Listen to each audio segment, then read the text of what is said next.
नमस्कार, मैं हूँ मनविंदर। आप सभी राष्ट्रवादियों का एमबीएन नेटवर्क में बहुत स्वागत है। मेरे साथ जुड़ चुकी हैं मेरे साथ वाली स्क्रीन पे नंदिता मिश्रा जी। तो नंदिता जी, let's talk with Nandita ji Mishra. Manvinder जी, आपको और आपके सभी व्यूअर्स को मेरा प्रणाम। जय श्री राम, वंदे मातरम। हाँ, मेरे चैनल भी है, मेरे चैनल का भी नाम है let's talk with Nandita ji Mishra. Thank you so much उसके लिए बताने के लिए भी। और आज हम किसके बारे में बात करेंगे मनविंदर जी? मैं बताती हूँ आपको मतलब हम ले जा रहे हैं। दरअसल क्या है, वक्फ बोर्ड बिल को लेकर मुसलमानों के एब्सोल्युटली। मन में कई सारी आशंकाएं हैं। अब इसको दूर करने के लिए मोदी जी लगातार कोशिशें कर रहे हैं, पूरी सरकार लगी हुई, लेकिन कुछ लोग शैतान किस्म के हैं, वो इसको एक मुद्दा बना रहे हैं, चाहे वो टीएमसी हो, चाहे वो कांग्रेस हो, और मुसलमानों को खिलाफ करने की कोशिशें बिल्कुल साफ नजर आ रही हैं। और देखिए, कांग्रेस नेता हैं जो राशिद अल्वी, उन्होंने तो बिल्कुल साफ-साफ उन्होंने कह दिया है कि सड़कों पर उतर जाइए, उकसा रहे हैं, मतलब लिटरली उनको उकसा रहे बिल्कुल। हैं। तो मैं आपसे यही जानना चाहती हूँ कि इनका प्रॉब्लम क्या है? मनविंदर जी, मैं अगर स्टार्ट करूँ ना, स्टार्टिंग से अगर मैं बोलूँ तो हम वक्फ बोर्ड को हमको ना बहुत हल्के में नहीं लेना चाहिए, क्योंकि आर्मी के बाद में, रेलवे के बाद में थोड़ी सी ही कम जमीन इन्होंने को अपना जो कब्जा है उसके ऊपर जमा कर रखा है। और अगर जी, मैं प्रिसाइज बोलूँ तो 99.4 लाख एकड़ जमीन इन लोगों ने हथिया करके रखी है, जो कि संविधान के बिल्कुल अलग खिलाफ है। और जो सरकार है वो बहुत जल्दी जो है एक संशोधन बिल लेकर के आने वाली है पार्लियामेंट में, जिसके लिए जेपीसी भी बिठाई गई थी। और जेपीसी में बहुत अच्छे तरीके से डिस्कशन हुआ, मार पिटाई भी हुई, हाथापाई भी हुई, बोतलें भी तोड़ी गई और जितने टैंट्रम्स हो मार सकते थे वो करके सारे। हाथ पैर तोड़ लिए, नाटक किए ना? हाँ, सारे नाटक उन लोगों ने कर लिए, लेकिन उसके बाद में अल्टीमेटली क्या हुआ कि जेपीसी भी पूरा इन्होंने कंप्लीट कर दिया। जो उनकी मीटिंग थी, सारे संशोधन कर लिए गए। उनको लेकर के पार्लियामेंट में गवर्नमेंट जो है आने वाली है। गवर्नमेंट की पूरी तैयारी है और वही विपक्ष ने भी अपनी पूरी तैयारी करके रखी हुई है। और उनकी तैयारी क्या है? उनका ये कहना है कि होली के बाद में, जब ये जेपीसी के बाद में पार्लियामेंट में जब ये बिल जाएगा पास होने के लिए, उस समय हम जो है 17 तारीख को धरना प्रदर्शन करेंगे। और धरना प्रदर्शन करने के लिए उन्होंने जंतर मंतर को चूज किया।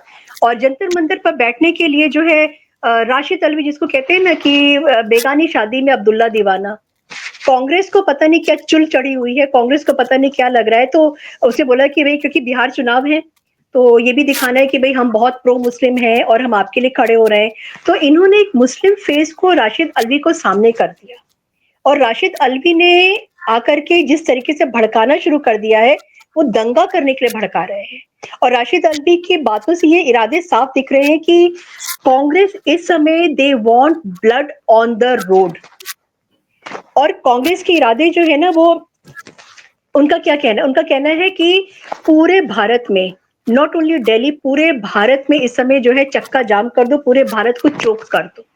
और उन्होंने रास्ता भी बताया है, मतलब दिल्ली को चोक करने का जो रास्ता बताया, उन्होंने बताया कि गाजीपुर के पास दिल्ली का जो मेन एंट्रेंस है यूपी वाला, उसको जाम कर दो। और उसके बाद में गुड़गांव का जो टोल है उसको जाम कर दो। आजादपुर मंडी है जहां, उसको जाम कर दो। मतलब सब जगह से आकर के दिल्ली को पूरी के पूरी तरीके से खत्म कर दो। जिस तरीके से योगेंद्र यादव के कहने पर, भड़काने पर 26 जनवरी को ट्रैक्टर का एक काफिला निकला था दिल्ली में, और रेड फोर्ट पे जाकर के उन्होंने कितनी गंद फैलाई थी उसको हम भूले नहीं है। लेकिन मेरी एक शिकायत ये भी है कि योगेंद्र यादव को आज तक जो है अरेस्ट क्यों नहीं किया गया है। और जिस तरीके से राशिद अल्वी भड़का रहे हैं, मुझे लगता है कि इनको भी, क्योंकि ये जो है एंटी नेशनल बातें कर रहे हैं, और मुझे लगता है कि राशिद अल्वी को भी अरेस्ट कर लेना चाहिए। क्योंकि इनका क्या है ना कि जब शाहीन बाग हुआ था, अगर आपको याद है, उसमें 53 लोगों की मौत हुई थी। और उसमें क्या था, यही जमात इस्लामी था, यही कांग्रेस थी, यही केजरीवाल था। और यही जो है वो जालीदार टोपी पहन करके, सफेद कुर्ता पजामा, लंबा कुर्ता छोटा पजामा पहन करके, जो मुस्लिम नहीं है, वो ने लोग जो हिंदू लीडर्स हैं, जो दिखाते हैं कि हम मुस्लिम्स के बहुत बड़े हम खैरख्वाह हैं, उन लोगों ने जाकर के वहां पे जिस तरीके से भड़काया था और लोगों की जो मौत हुई थी वहां पे, उसका कोई हिसाब किताब देने वाला है क्या? और इस समय ये लोग वही बात कर रहे हैं, इसके लिए कौन, मतलब हम इसको जिम्मेदार मानेंगे? और जो ये मुस्लिम पर्सनल लॉ बोर्ड है, ये एग्जैक्टली है क्या? ये क्या मतलब संविधान में कहीं पे लिखा हुआ है कि मुसलमानों की आवाज है ये कहीं पर भी नहीं लिखा है। अगर हम लोकस स्टैंडर्ड्स का देखते हैं तो it is just NGO, non government organisation है, जिसका काम है, जिसमें बहुत सारे ना वोटों के सौदागर बैठे हैं। वोट लेने के लिए जो सौदागर होते हैं ना, वो लोग वहां पे बैठे हुए हैं और उनको, वो मोदी को ठीक करने की धमकी दे रहे हैं। वो मोदी को कह रहे हैं कि मतलब, हाँ मतलब आप ये सोचिए कि धमकी दे रहे हैं मोदी को, हम ठीक कर देंगे। एक तो वो अभी ना खड़गे ने जाके बोला था कि हम ठोकेंगे और अच्छे से ठोकेंगे, तो उसको भी जवाब मिल गया था खड़गे को पार्लियामेंट में। तो उसी तरीके से जो ये लोग मोदी को ठीक करने के लिए सोच रहे हैं। और बाबरी मस्जिद के बाद नंदिता जी, खड़गे पर्सन जो पानी पी पी के बोलते हैं और कोई टिप्पणी मैं नहीं करना चाहती, मतलब मतलब वो सीधे खड़े भी नहीं हो पाते हैं। बिल्कुल। और पानी पीने के लिए भी उनकी बड़ी मजबूरी है, मैं आपको बताती हूँ। पानी भी बेचारे कैसे पीते हैं, सोनिया से पूछ के, राहुल से पूछ के। और देखा है। मतलब आपने, मुझे ध्यान आ गया, आपने खड़गे जी की बात करी कि ठोक दूंगा, तो अब ये उनका सपना हो सकता है, लेकिन मुझे तो हैरानगी हो रही है कि सपना भी कैसे देख सकते हैं। बिल्कुल जो नहीं, सपना जो दिखाने बंदा वाला है ना। जो बंदा सीधा खड़ा नहीं हो सकता, हमें ना उन्हें सांस फूल जाता है, फिर उन्हें बताना पड़ता है कि मैं 85 साल का हूँ, मैं तो ये कर दूंगा, वो कर दूंगा। अरे बाप रे, प्लीज कैरी ऑन। मनविंदर जी, सपने देखने के लिए सोना पड़ता है और सोने के लिए लेटना पड़ता है, और पानी पीने के लिए बैठना पड़ता है, बैठ करके पानी पीना पड़ता है। तो उसके लिए वो सोनिया गांधी से इजाजत लेनी पड़ती है कि भाई मैं पानी पी लूं, तो सोनिया गांधी कहेंगी यस पानी पी लीजिए। तो वो पहले एक गिलास उठा करके राहुल गांधी को देते हैं, राहुल गांधी कहते नहीं नहीं मैं पानी नहीं पीऊंगा, तब जाके बेचारे वो पहला घूंट पानी का ले पाते हैं। तो ये जो चरण वंदना है ना, ये मजाक उड़ा रहे हैं, इनका और कुछ नहीं है। अच्छा, coming back to the topic. मैं उसी पे आ रही थी। अब ये कह रहे हैं कि ईडन गार्डन और जो फोर्ट विलियम जो है, वो भी मैं उस पे वक्त की आऊंगी, संपत्ति है जी। मैं उस पे आऊंगी। उससे पहले मैं जी थोड़ा सा ना वक्फ बोर्ड को जरा मैं समझा दूं, और वक्फ बोर्ड प्लीज। की जो हरकतें हैं और जो इस तरीके से बोला जा रहा है ब्लड शेड करने के लिए ऑन द रोड, उसके ऊपर जरा सा पहले मैं थोड़ा सा बोलना चाहूंगी। और टीएमसी के ऊपर मैं फिर से आऊंगी अभी बाद में। बाबरी मस्जिद के बाद में मनविंदर जी, ये दूसरी इंडस्ट्री है जिसने करोड़ों अरबों रुपए कमाए हैं। जब बाबरी मस्जिद की बात होती थी तो उस समय जो है फॉरेन फंडिंग होती थी कि हाँ हम रेस्टोरेशन का काम कर रहे हैं, हाँ हम बाबरी मस्जिद के लिए हम लड़ाई कर रहे हैं। और इसमें बहुत सारे ना जेएनयू के प्रोफेसर भी थे। वो जेएनयू के प्रोफेसर जिन्होंने साइड में अच्छे खासे अपनी सैलरी के अलावा जो है अपनी जेबें गर्म की हैं, और उनके नाम लेने की जरूरत नहीं है। और वहां पे क्या क्या कांड हुआ करते थे, ये भी सारा का सारा सोशल मीडिया के ऊपर अवेलेबल है, कोई भी जाकर के गूगल करके उसको देख सकता है। ठीक है, उसके बाद में जब बाबरी मस्जिद का मुद्दा खत्म हुआ तो पीएफआई आई। पीएफआई का मुद्दा जब खत्म हो गया तो उसके बाद में वक्फ बोर्ड का मुद्दा शुरू हुआ, जिसमें कि इन्होंने कहा कि हम जेपीसी बनाएंगे। इनकी बात मान करके जेपीसी बना दी गई। जेपीसी में डिसीजंस हो चुके हैं। उसके बाद में इन लोगों को अभी लग रहा है कि ये तो बहुत गड़बड़ हो जाएगा, सब चीजें हमारे हाथ से निकल जाएंगी, तो अब हम क्या करें, अब हम चल करके दंगा फसाद करते हैं और सड़कें जाम करते हैं। और ये लोग चाहते हैं कि सड़कों पर हिंदुओं का कत्लेआम हो। ये इनका जो है ना मोडस ऑपरेंडी है। और राशिद अल्वी का कहने का क्या मतलब है, मतलब वो चाहते हैं कि इकोनॉमिक लॉस हो जाए और ह्यूमन लॉस हो जाए। और ह्यूमन लॉस में जैसे आपको बताया कि इनका एक मेन एजेंडा इस समय जो चल रहा है वो है कि किसी तरीके से हिंदुओं का कत्लेआम अब की बार शुरू हो जाएगा।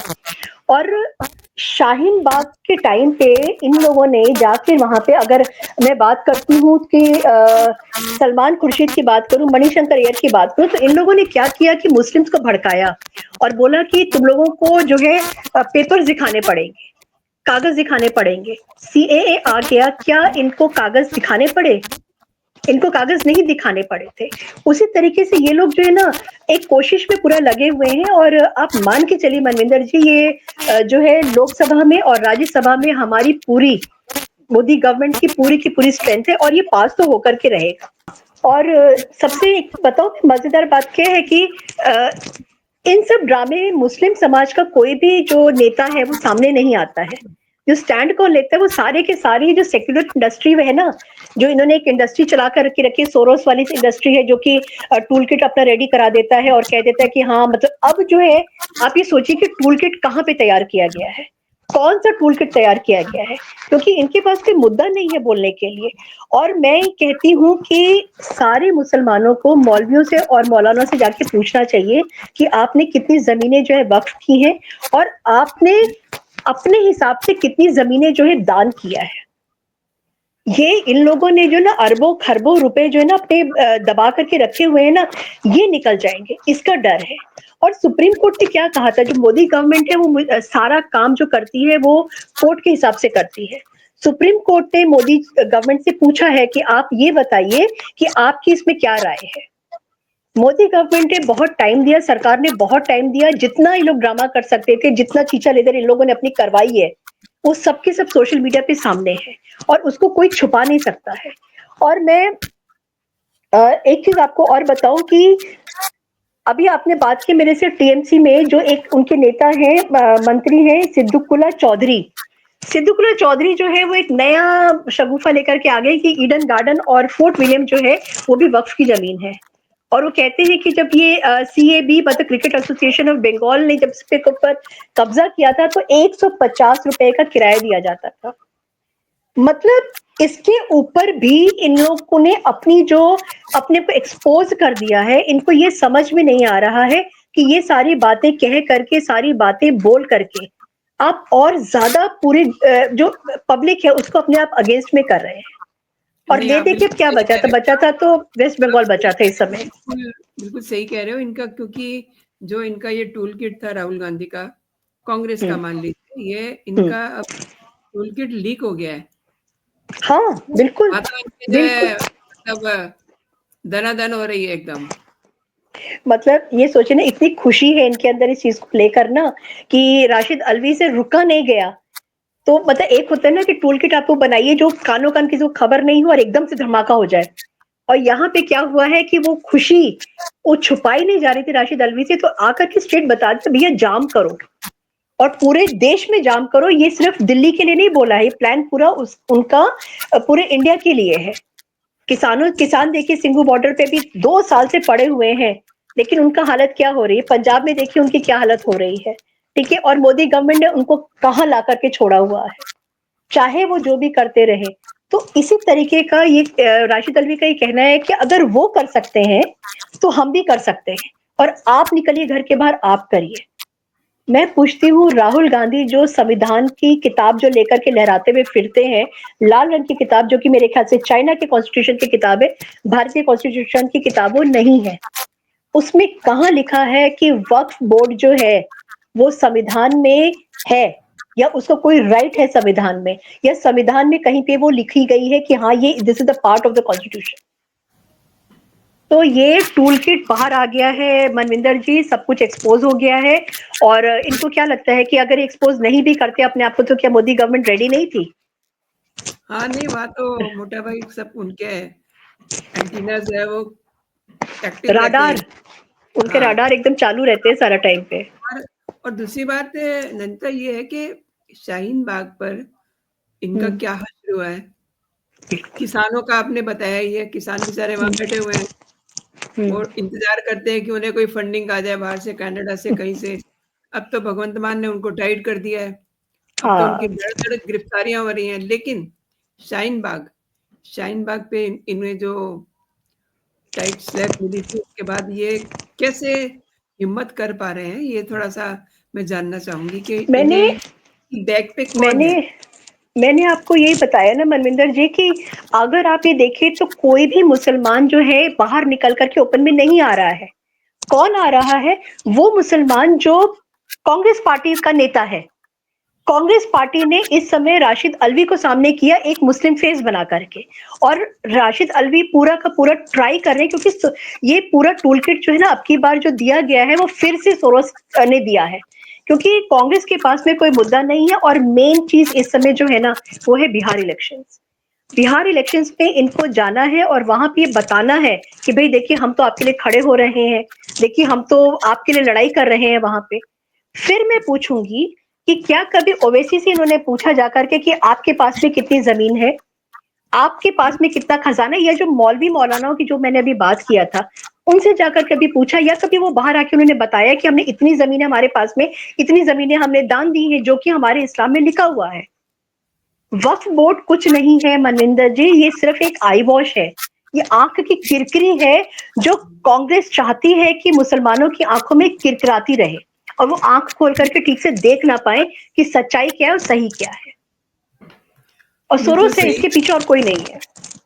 एकदम सही कहा। सोरोस जो है अब वहां से तो इनको धक्का मिल गया है ट्रम्प की तरफ से, तो अब ये करे तो करे क्या। अब ये वैसे ही हवा में तलवारें भांज रहे हैं और यहाँ हाँ, हमारे राहुल बाबा जो हैं वो उनकी बातों में आ रहे हैं, वो सोच रहे होंगे कि शायद शायद शायद शायद कहीं कुछ मिल जाए। तो बिल्कुल। नंदिता जी, आपने मेरे दर्शकों के लिए समय निकाला, मेरे शो के लिए समय निकाला, और मेरे दर्शकों को आपने कई विषयों पे महत्वपूर्ण जानकारी भी दी है। आपका बहुत बहुत धन्यवाद। जय हिंद, जय भारत। जय हिंद, जय भारत।